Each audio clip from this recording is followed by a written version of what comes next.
नमस्कार दर्शक बंधु शुभ सकाळ। आज ହେଉଛି एप्रिल 5 2025। मजे आपणक पाखक ओडिशा तथा देश विदेश किछि बछा बछा गुरुत्वपूर्ण खबर नै आसीछि जे खबर गुडी आपण माने जानिबा निहाती जरूरी। तेणु कर वीडियो को शेष पर्यंत देखंतु। चैनल को नुआ करी आस्थिले दया करी चैनल को एबे ही सब्सक्राइब करी पाखरे आसुथिबा बेल आइकन कॉल रे सेट कर दियंतु। तबे देरी न करी चलंतु आज खबर ऊपर नजर पकाइबा। आज प्रथम खबर आसुछि घूर्णिबलय 8 रु वर्षा संभावना। कालबैशाखी वर्षा नहीं 20 जिला सतर्कता। आसंता 24 घंटे कालबैशाखी वर्षा बिजुली घड़घड़ी सह वर्षा संभावना। येलो वार्निंग जारी कला पाणीपाग विभाग। पवनर बेग घंटा प्रति 40 रु 50 किलोमीटर रहिबो। एने 20 जिला को सतर्कता जारी करिछि पाणीपाग विभाग। जिला गुडी कहला सुंदरगढ़, झारसुगुड़ा, बरगढ़, संबलपुर, देवगढ़, अनुगुल, ढेंकानाल, केन्दुझर, मयूरभंज, सोनपुर, बौद्ध, नुआपड़ा, कलाहांडी, बलांगीर, कंधमाल, नवरंगपुर, रायगड़ा, कोरापुट, मालकानगिरी और गजपति इत्यादि। सेबरी शुक्रवार मध्य कालबैशाखी वर्षा हेबार संभावना रही। विशेष भाव में बालेश्वर, भद्रक, जाजपुर, केन्द्रापड़ा, नयागड़ जिले में प्रबल रु अति प्रबल वर्षा हेबार संभावना रही। एभली पाग आसंता 5 तारिख जाए रहिबो। तेबे आसंता आज परवर्ती खबर उपरे नजर पकाइबा। छात्री को मिलिबो मासकु 20,000 टंका। सरकारी इंटर्नशिप स्कीम जरिया करिपारिबे आवेदन। महिला एवं शिशु विकास मंत्रालय अधीन एक स्वतंत्र इंटर्नशिप कार्यक्रम आरंभ होईछि, जहा अधीन छात्री एवं महिला माने सरकारी कार्य को निकटरू बुझिबा एवं अभिज्ञता पाइबार सुजोग पांदी। एही कार्यक्रम सबका साथ सबका विकास, सबका विश्वास, सबका प्रयास अभियान अधीन परिचालित हेउछि, जहा महिला एवं छात्री मानकु केवल शिखिबार सुजोग दिए नाही बरम सेमानकर उज्जवल भविष्य पई नूतन रास्ता मध्य खोली थाए। एही इंटर्नशिप कार्यक्रम उद्देश्य हेउछि सामाजिक विकास क्षेत्र में महिला मानकु तालीम देबा। एही कार्यक्रम माध्यम रे इंटर्न महिला माने एवं शिशु मानक सहित जड़ित योजना, नीति एवं कार्यक्रम विषय रे बाहिरिक ज्ञान पांती। तेबे आसंता आज परवर्ती खबर उपरे नजर पकाइबा। अमेरिका रे तांडव रचिला घूर्णिझड़, बन्या चेतावनी जारी। एक भयंकर झड़ अमेरिकार मध्य पश्चिम एवं दक्षिणर किछि अंचल रे व्यापक क्षयक्षति घटाइछि, जहा फल साधारण जीवन यात्रा गुरुतर भाव में प्रभावित होइछि। झड़ जोगु किछि घर छात उड़ी जाइथिला एवं विद्युत खुंट भांगी जाइथिला एवं गछ मध्य उपुड़ी पड़िथिला। पाणीपाग विभाग लोकों को घर भितर रहिबाकु निवेदन करिछि। टेक्सास रु मिशिगान पर्यंत एक शक्तिशाली घूर्णिबात्या आसी 2 जनकर मृत्यु घटिबारु जातीय पाणीपाग सेवा अमेरिकार दक्षिण एवं मध्य पश्चिम अंचल रे बन्या चेतावनी जारी करिछि। तेबे आसंता आज परवर्ती खबर उपरे नजर पकाइबा। मोदी चीन यात्रा आलोचना पर भारत थाईलैंड मध्य 6टी बुझामणा स्वाक्षरित। सूचना प्रजुक्ति, सामुद्रिक, एसएमएस, हस्तशिल्प और हस्तक्षेत्र समेत विभिन्न क्षेत्र में सहयोग पाई भारत और थाईलैंड मध्य 6टी बुझामणा स्वाक्षरित होइछि। गुरुवार अपराह्न बैंकॉक रे प्रधानमंत्री नरेंद्र मोदी और थाईलैंड रो प्रधानमंत्री पेटागोनास सिनोयात्र मध्य द्विपाक्षिक आलोचना पर बुझामणा स्वाक्षरित होइछि। उभय पक्ष द्विपाक्षिक संपर्कर समग्र क्षेत्र में अग्रगतिर समीक्षा करने सह भारत थाईलैंड द्विपाक्षिक भागीदारी को अधिक त्वरान्वित करने एवं आंचलिक एवं बहुपाक्षिक प्रसंग उपर मत विनिमय करथिले। तेबे आसंता आज परवर्ती खबर उपरे नजर पकाइबा। विकास क्षेत्र में खोर्धा आगरे रहिबो। ओडिशा हेबो शिल्पर कैपिटल हब। खोर्धा राज्यर विकास में सर्वाधिक गुरुत्वपूर्ण बहन करिबो। जिले में 6,000 कोटी टंकार पुंजी निवेश करा जायछि। यह पूर्ण कार्यक्षम हेले जिले में 37,000 बेकार शिक्षित युवक युवती माने नियुक्ति पाई परिबे। विकास क्षेत्र में खोर्धा आगरे रहिबो। शिल्प संस्थार युव शक्ति को आवश्यकता रही। युववर्ग हेउछन्ति शिल्प अभिवृद्धि इंजिन बोली मुख्यमंत्री मोहन चरण माझी कहिसंति। गुरुवार खोर्धा, हळदीपदा एवं मुंडा आंबठारे 14टी प्रकल्पर भित्ति प्रस्तर स्थापन और उद्घाटन कार्यक्रम में मुख्य अतिथि भाव जोगदे मुख्यमंत्री कहिथिले जे समृद्ध शिल्प स्वप्न साकार पाई शिल्प भूमि भित्ति आवश्यक होइछि। शिल्प उद्योगपति सह चुक्तिनामा स्वाक्षर परठारु आम सरकार निरंतर प्रयास करिथिले एवं ताहार प्रथम पाहाच सफल होइछि। तेबे आसंता आज परवर्ती खबर उपरे नजर पकाइबा। रेकर्ड भांगिला सुना दर, लक्षे छुईबाकु आ अल्प दिन। विश्व बजार में अस्थिरता और अनिश्चितता मध्य सुनार चमक बढ़ी चली। जदि सुना किणवाक जाउछन्ति नजर पकांतु आज ओडिशा समेत देशर प्रमुख सहर मानकरे केते रहिछि सुना दर। राजधानी भुवनेश्वर 24 कैरेट सुना मूल्य 10 ग्राम पिछा 93,800 टंका रहिथिबा बेले 22 कैरेट सुना मूल्य 85,600 टंका को पहुंची।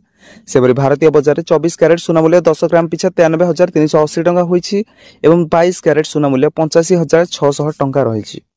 आसंतु परवर्ती खबर उपरे नजर पकाइबा। थाईलैंड गस्तरे प्रधानमंत्री। प्रवासी भारतीय कले भव्य स्वागत। थाईलैंड रे प्रधानमंत्री नरेंद्र मोदी। प्रधानमंत्री मोदी आज सकाळे नुआ दिल्ली बैंकॉक को जाइथिले। थाईलैंड रे थिबा भारतीय माने प्रधानमंत्री नरेंद्र मोदी को बैंकॉक आसिया समय स्वागत करियाको अपेक्षा करथिले। प्रधानमंत्री मोदी एप्रिल 4 अनुष्ठित हेबाकु थिबा बिमस्ट्रेक सम्मेलन रे जोग देबा पई थाईलैंड गस्त करिसेंती। या पूर्वरु पुलिस डर स्क्वाड बैंकॉक होटेल रे सुरक्षा जांच करथिला, जेउठारे प्रधानमंत्री मोदी थाईलैंड गस्त समय एप्रिल 4 हेबाकु थिबा 6ष्ठतम शिखर सम्मेलन रे जोग देबे। प्रधानमंत्री सिनावाड मंदिर परिदर्शन करिवे। एही स्थान बुद्धଙ୍କ विशाल प्रतिमूर्ति पई प्रसिद्ध। सम्मेलन थाईलैंड, बांग्लादेश, श्रीलंका, नेपाल, म्यांमार और भूटान नेता माने अंशग्रहण करेंगे। तेज आसंता आज परवर्ती खबर उपर नजर पकाइबा भारतीय शेयर बजार में बड़ धरण क्षति। अमेरिका राष्ट्रपति डोनाल्ड ट्रम्प विश्वर समस्त देश उपर शुल्क घोषणा करिसेंती। भारत उपर 26% शुल्क घोषणा करा जायछि, जहां विश्वर 140 रु अधिक देश सहित समान, जहां जो भारतीय शेयर बजार में आतंक देखा जायछि। बजार खोलिया मात्रे सेंसेक्स 450 पॉइंट ह्रास पाइछि। अन्य पक्षरे निफ्टी मध्य 180 पॉइंट रु अधिक ह्रास पाइछि। एमके रिपोर्ट रे कुहा जायछि जे जदि देश उपर 25% शुल्क लागू करा जाय तेबे भारत $31 बिलियन पर्यंत क्षति सही पारे। भारत उपर अमेरिका 26% शुल्क लागू करिछि। एही शुल्क जोगु आईटी स्टॉक एवं बैंकिंग स्टॉक रे बड़ ह्रास परिलक्षित होइछि। तेबे आसंता आज परवर्ती खबर उपर नजर पकाइबा थमुनी भूमिकंप परवर्ती कंपन। एबे भी भुसुडुछि घर। म्यांमार प्रलयंकारी भूमिकंप को इतिमध्ये 5 दिन पूरीछि, किंतु एबे मध्ये उद्धार कार्य संपूर्ण होई पारि नाही। 5 दिन पर 2टी स्थानरू भग्नावशेष तळु 2 जनकु जीवित उद्धार करा जायथिबारु एबे मध्ये अनेक लोक भग्नावशेष तळे चापी होई रहिसंती बोली कुहा जाउछि। उद्धार कार्य त्वरान्वित करिबाकू प्रतिबंधक साजिछि विध्वस्त होई पड़िथिबा भित्तिभूमि व्यवस्था। सड़क पथठारु आरंभ करी बहु पोल एवं विमान बंदर क्षतिग्रस्त होइथिबा स्पष्ट होइछि, जहागु नै रिलीफ एवं उद्धार कार्य त्वरान्वित होई पारु नाही। एभली स्थले भूमिकंप परवर्ती कंपन थमिबार ना धरु नाही। बारंबार भूकंपर मृत्यु झटका लोकमानकु भयभीत करि देउथिबा बेले केतेक स्थान कंपन जोगु घर भूसुडी पडुथिबा कुहा जाउछि। एही स्थिति मध्ये उद्धारकारी टीम पई प्रतिबंधक साजिछि। तेबे म्यांमार विभिन्न इलाका रे उद्धार कार्य जारी रहिता बेले भारतीय टीम रो प्रशंसा करिसंती एही सरकार। तेबे आसंतु परवर्ती खबर उपरे नजर पकाइबा 40 वर्ष परे नुआ इतिहास रचिबो भारत। शुभांशु शुक्ला जिबे इंटरनेशनल स्पेस स्टेशन। महाकाश रे भारत रचिबा आ एक नुआ इतिहास। आक्सियम मिशन माध्यम भारतीय वायुसेना ग्रुप रो कैप्टेन शुभांशु शुक्ला आसंता मे मासरे अंतर्जातीय महाकाश स्टेशन को जिबे, जहां फल 40 वर्ष पर भारत रे स्वप्न पूर्ण हेबो। भारतीय वायुसेना ग्रुप रो कैप्टेन शुभांशु शुक्ला मे मासरे अंतर्जातीय महाकाश स्टेशन यात्रा करिवे। आक्सियम मिशन माध्यम से महाकाश यात्रा करिवे। एही अभियान जरिया आगामी दिन में भारत महाकाश यात्रा क्षेत्र में द्वितीय स्थान में रहिबो। एही यात्रा रे अन्य 4टी देशर अंतरिक्ष यात्री मध्य शामिल हेबे। शुभांशु शुक्ला पूर्व भारत में राकेश शर्मा 1984 मसीह महाकाश यात्रा करथिले।